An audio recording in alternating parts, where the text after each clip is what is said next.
কে বলেছে সুগন্ধি ধান বেশি জলে হয় না? এই তো আমাদের আরেকটা ধান, এর নাম হচ্ছে লীলাবতী।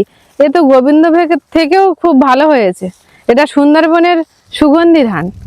এই 1.5 ফুট জলেও হয়েছে এবং জল সহনশীল।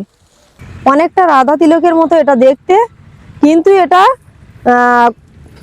সুগন্ধি ধান। এর রাধা তিলকের পিছনে যেরকম একটা ছোট টিপ থাকে, এই হরিণাকুড়ির পিছনে একটা টিপ থাকে, কিন্তু ওটা হচ্ছে ছোট আর এটা হচ্ছে একটু লম্বা, কিন্তু সুন্দরবনের সুগন্ধি ধান। আর এর লবণ জল সহনশীল ধান, এটা খুব সুন্দর ফলনও হয়। আর দেখতেও হরিণের খুরের মতো একটু কালো পিছনে। আর এটা সহজে পড়ে না, এতে মানে রোগ পোকাও লাগে না। এর সহ্য ক্ষমতা অনেক বেশি, গোছও খুব সুন্দর হয়, খেতেও খুব সুস্বাদু। এটা একটা কুমড়ো বড়ি ধান। এইটা জলে 2 ফুট জলে হয়।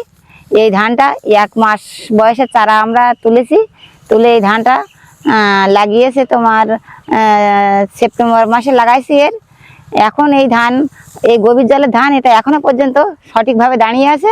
এই ধানের ফলনও খুব ভালো, এটা 10 মণ পট্টায়ও হয়।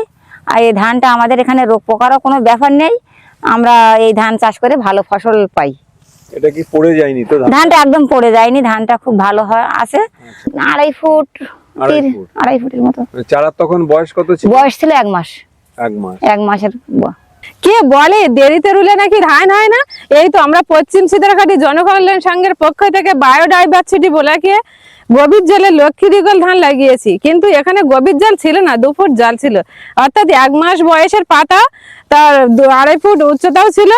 সেখান থেকে এই 28 আগস্টে লাগানো হয়েছে, সেখান থেকে নভেম্বরের 24 তারিখ। দেখুন তো এর ফলনটা কেমন হয়েছে, কি সুন্দর। এতে কোনো রোগ নেই, রোগ পোকাও নেই, আরো ফলনটা হেভি সুন্দর হয়েছে, দেখতে মোচার মতো। মানে কোনো রাসায়নিক সারেরও প্রশ্ন নেই, বিনা সারে কি সুন্দর ধান হয়েছে দেখুন। সেই যে হেমন্ত মুখোপাধ্যায়ের গান আছে না, অলিরও কথা শুনে বকুল হাসে, এই ধানটার নামও কিন্তু অলি। সুন্দরবনের একটা সুগন্ধি ধান, যা গোবিন্দভোগের থেকেও অনেক বেশি হয়। 12 মণ তো হবেই, এবং এরা 5 মাস সময় নেয়। আর এর বিশেষত্ব হচ্ছে, এ যেমন সুগন্ধি তেমনি এটাতে আবার খই হয়। খুব সুস্বাদু ধান। তো খই তো শুধু কনক চুলের কথা বলে, আর আপনারা তো জানেন কনক চুলেরই শুধু খই হয় সুগন্ধি ধানের, কিন্তু এই অলিরও কিন্তু খই হয়, ভালো খই হয়। একদম ঠিকই বলেছেন। এটা লাল গেতু। সুন্দরবনের এই একটা ধান, অনেকটা জলে, এরা বেশি জলে সহ্য করতে পারে, এবং প্রায় 5 মাস লেগে যায়। এবং এর চালটা লাল, খুব সুন্দর স্বাদ, এবং চিকন চাল, চিকন। আর লবণ জলও সহ্য করতে পারে এটাতে। গভীর জলে কি সরু জল বেশিরভাগ পাওয়া যায় না? হ্যাঁ, গভীর জলে তো একটু বেশি জলে তো এরকম চিকন ধানের ধান পাওয়া যায় না, কিন্তু সুন্দরবনে এই লাল গেঁতুটা কিন্তু একটু ব্যতিক্রমী ধান, একদম ব্যতিক্রমী ধান। সবার কি জানা আছে যে গভীর জলের ধান কিরকম হয়?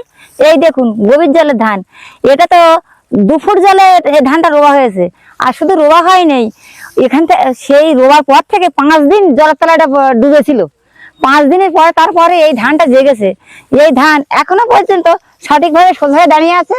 এর উচ্চতা তো 6 ফুট 6.5 ফুট হবে। এই ধানের ফলন অন্তত 15 থেকে 16 মণের মতো পট্টা আছে। কিন্তু এই ধান এত ভালো হয়েছে যে এর ভিতরে কোনো একটা চিটে ঘুষো সেরকম কোনো কিছু দেখা যাচ্ছে না। ধানটা এত ভালো যে এর কোনো রোগ পোকাও। ধানের নামটা হচ্ছে কইজুড়ি। ধানের নামটা হচ্ছে কইজুড়ি। এতে কোনো রোগ পোকাও নেই, বা এটা কোনো কিছুই দিতে হয়নি।